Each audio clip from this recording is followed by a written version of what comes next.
Centuries ago, on the old Silk Road, the land now known as Armenia was something of a halfway mark for traders traveling between ancient Rome and Western China. The road must have been beautiful, but certainly not easy.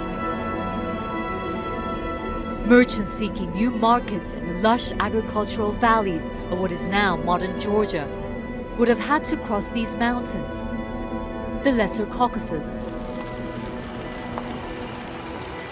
Don't let their name fool you. The highest peak here is over 4,000 meters tall, more than 13,000 feet.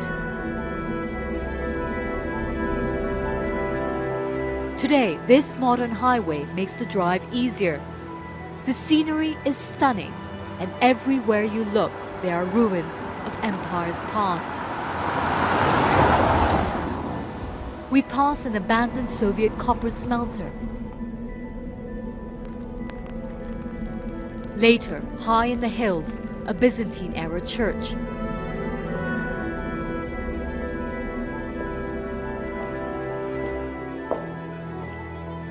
We're on our way to Georgia, and we've just stopped by this incredible monastery complex. It's more than 1,000 years old, and it's still really well preserved.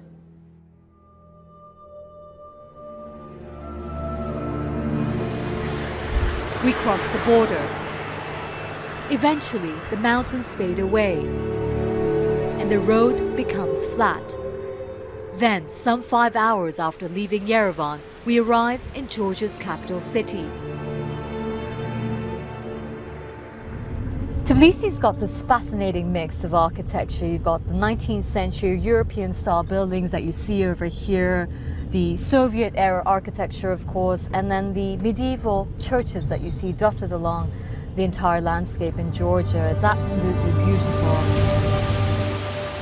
Tbilisi was founded in the 5th century, centered around natural hot springs. This is the heart of Tbilisi's old town, and under the domes that you see over here are a number of Georgia's centuries-old warm sulfur baths. In fact, historians say when traders used to travel along the old Silk Road, they used to stop here because this was a natural source of warm water. And in fact, Tbilisi in Georgian means warm. You'd need warmth traveling here in the fall.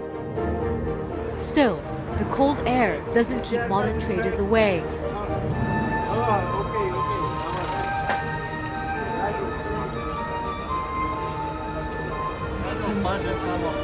This is one of Tbilisi's most famous markets, where vendors hawk old household items. There's antique chinaware and old Soviet pins and medals. For everywhere you go in Tbilisi, there's one commodity you see again and again: wine. There are wine bars, wine shops, all of them offering a unique vintage. Hello. Hello. Hi, I'm Sanima. My name is Arthur. Very nice to meet you. I explored this one in a centuries-old basement to learn more. February 2010, Cradle. Arthur, a vendor here, shows me several locally made wines. You like it? Very good. Very, very nice. He explains why they're popular. Georgia has more than 500 grape varieties, and historically it is one of the best regions in the world to grow them.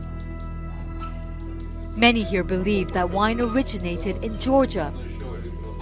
Evidence unearthed by archaeologists shows that grapes were cultivated and fermented not far from here some 8,000 years ago.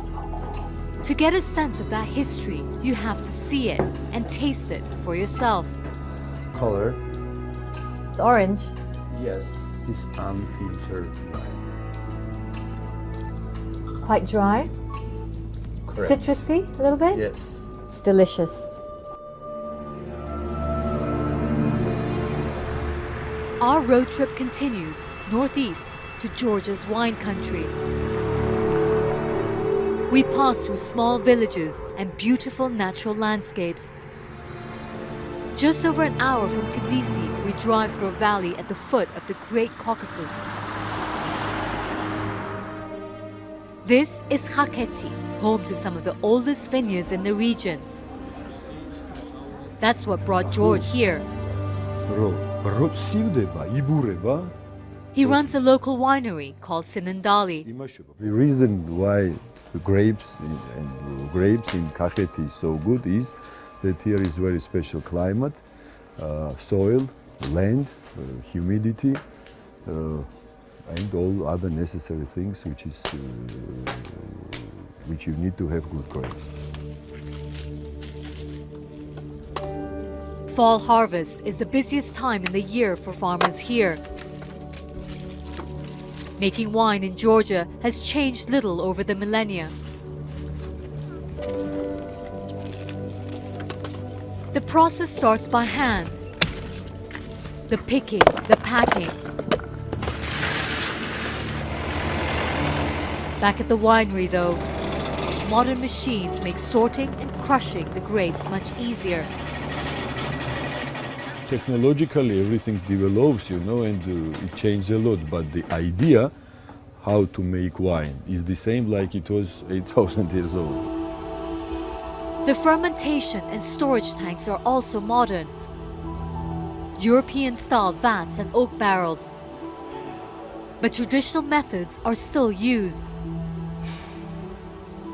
Centuries ago, Georgians fermented wine in underground earthen vats covered with sand.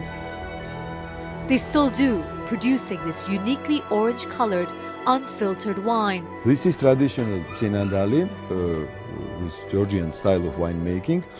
And if you take this as smell, this is like dry fruits. It's beautiful. George also distills grappa, known as cha-cha. They also make candy, what locals call Georgian Snickers, roasted walnuts on a string. Dipped and coated with thick grape juice extract, the tubes are then hung to dry. Of course, wine is the main focus here.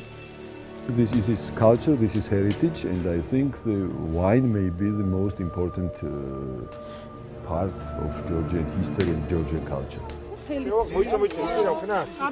Today, as in the past, wine is used to mourn and celebrate. Many families own at least a small grapevine to make their own. George Piratashvili has quite a few. He's a fourth-generation winemaker.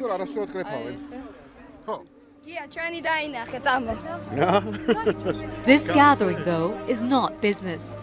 We are finishing the harvest now, and there we go. It's kind of a celebration. Every fall, George and his wife Nino celebrate the end of harvest with friends and family. They pick the last grapes of the season. Then the real fun begins. Now we go in the wine cellar, and then we start to crush the grape. Stomping grapes is a traditional, if messy, way to extract the juice. It is stored for several months before you can drink it. Tonight, the family will drink last year's batch at another Georgian ritual, a sapra or feast. Just like in the past, a toastmaster is assigned for every sapra. We always need a leader to lead the table, to lead the supra, to lead the celebration, every celebration. And we have a toastmaster who proposes a toast.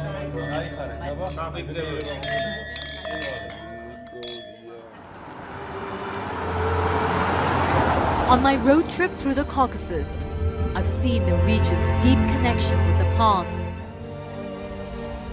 From wine to carpet making, to the cutting-edge technology of Armenia. Today, many young people here are now looking to the future, to new virtual highways that will expand this old Silk Road stopping point to the world more than ever. Next month, our journey continues, and we've got something a little different for you.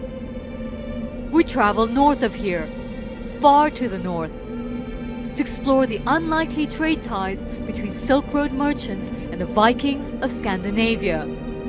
That's next on the Silk Road, past, present, future.